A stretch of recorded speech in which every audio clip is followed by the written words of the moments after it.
Distinguished guests, friends, ladies and gentlemen, it is with great pride that I stand here and address this August gathering. For all of us at World Gold Council, it's an honor to be a part of this amazing platform. I'd like to express my gratitude to the Times Network for giving us this opportunity to be here and in front of you and address and shape this conversation. At World Gold Council, we are experts in gold. We know the whole transformation of gold right from the deepest parts of Earth to how it forms an emotional part of some family. The whole journey that gold takes from being just a rock or something very small in rock to hold a very important meaning in somebody's life. It's about prosperity. The journey it takes from the financial markets, the journey that gold undertakes in the rural markets where saving is important, the whole journey of geopolitics, the whole journey from central banks and the strength that a country gets via gold. We are experts of that. And why I'm emphasizing that when I look around and I heard a respectable minister talk about the future of gold, a future of India, this room is full, as we say as experts, this room is the real gold of the country. How you all will shape the nation, how we all will shape the destination that our respectable Prime Minister has laid out for a Viksit Bharat, us becoming the third largest economy. And this thought process and this conversation is great. So again, my deepest gratitude to Times Network for allowing us this platform.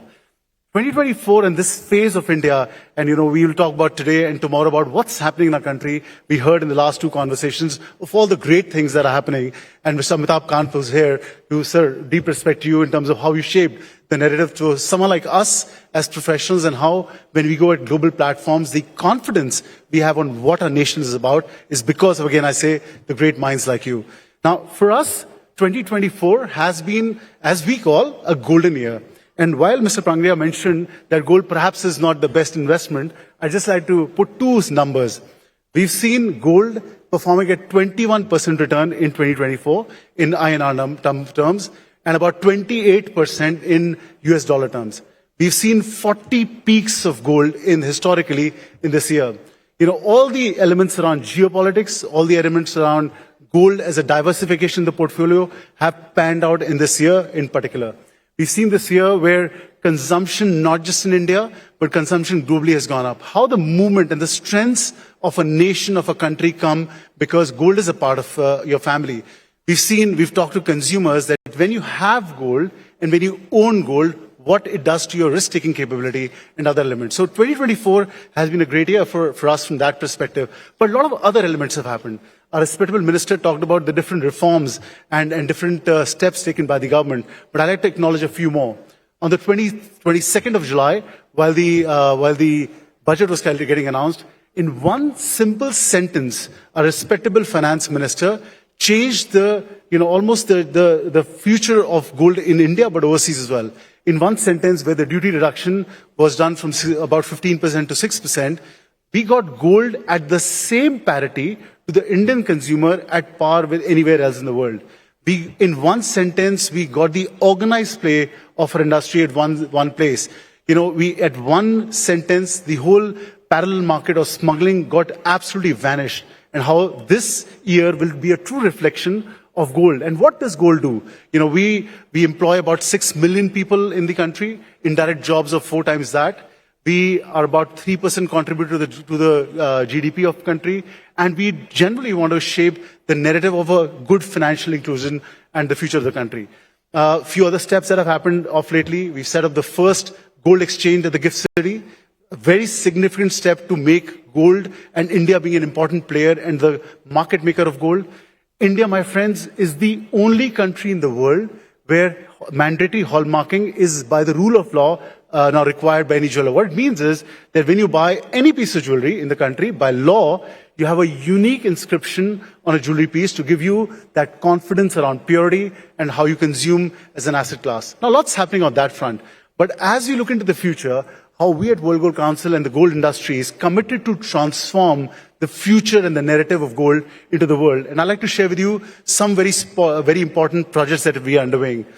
First and foremost, we're setting up the first self-regulatory organization in the entire gold value chain. You might know, as you've grown up, all of us have had a family doctor and a family jeweler, and hence there's a huge fragmentation in the gold market. About 3 lakh jewelers exist.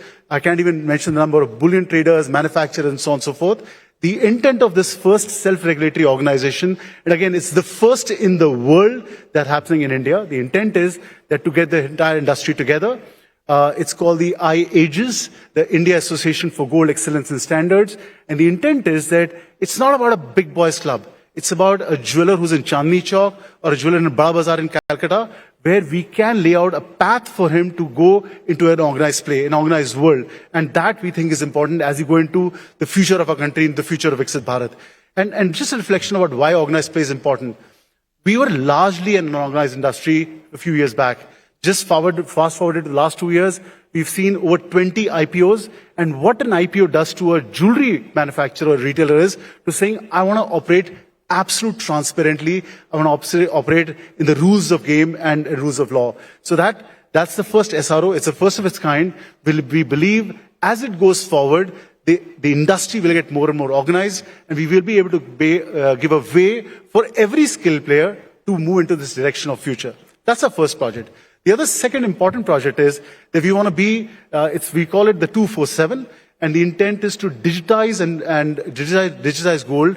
And for a second, if you were to imagine all the gold in the world, if it's melted and then given out a unique number and a unique sort of place, so every gold in the world will be on a digital blockchain, an unmutable blockchain. And the intent is to give 3 confidences to an investor or to a consumer. Then the confidence of authenticity, that this is what it is, in terms of the composition, it's responsibly sourced. Second confidence is that it's accessible 24/7 to any investor in the world. And thirdly, it's fungible. It's not that strange investment and something that you have to have less confidence on. And as we've seen the world move from geopolitics, and all these things that are here to stay, we believe that this second step of digitization and bringing gold in the financial system will be a very important one. And the third very important step that as a gold industry we are taking is what we call the Swan Udan 2047. And the intent is that we bring in together a bunch of futurists, people who are think tanks, to shape the destination of not just India that's happening, but what's the role of gold in 2047? What is it that we will be contributing from an employment point of view, from a technological point of view, from an inclusivity point of view, from innovation perspective, and then work backwards with clear milestones as to what the industry needs to do, right into 2040, 2035, 2030, and what as an industry we need to do today. And we'll be working, with industry and everybody else to make that happen. So my dear friends, as we see in India, that's almost reimagining its future. We at the gold world are also reimagining the gold role as a modern enabler of strength, of resilience, I would say, of global leadership alongside gold. And we believe that gold will be not a passive, an investment that perhaps is non-productive, but a very important aspect of your portfolios, important aspect for the nation, and something that's vibrant and building the future of the nation. And while there were 3 words that I mentioned in the morning around Niti, there was Nishtha, or the explanation of all those elements. And I think today, I as an Indian feel proud. We all are also happy and proud to be here in our country. And this room and the conversations will lead for us to march towards the 3rd largest economy and to a Viksit Bharat in 2047. So ladies and gentlemen, I am really proud to be here, and I hope you all are. And let's form a narrative of certain changes that we collectively can do as India as we march towards 2047. So thank you for your time. And we at World Gold Council, again, very privileged to be here. Thank you very much.